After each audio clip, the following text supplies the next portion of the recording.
simply pull out the old one. Just pull out the old one like that. Just pull out. Okay, on its place. It's not good. It's from plastic. Doesn't last, tak tahan lama, tahan few months saja. So pakai yang leather. Ni leather replacement ya. So leather macam ni tahan 10 tahun lah ya, last 10 years. Lem kulit kambing, lembut, very soft. So cara nak pasang ni senang saja. Headphone ni from Microsoft, cost about RM300 lebih headphone ni, memang sedap punya dia. So mari kita pasang senang, just selak masuk macam tu je. Slot in saja.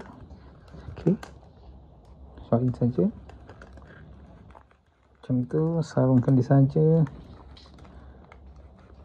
Okay, masukkan dia. Okay,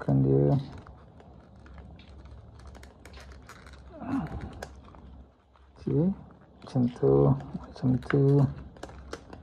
masukkan dia.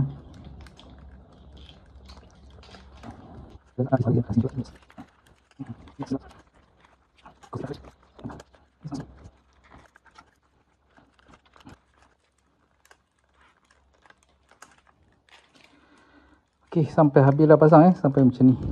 Alright. Okay, ni dah siap pasang lah. So just kemaskan dia sampai kering. Itu saja.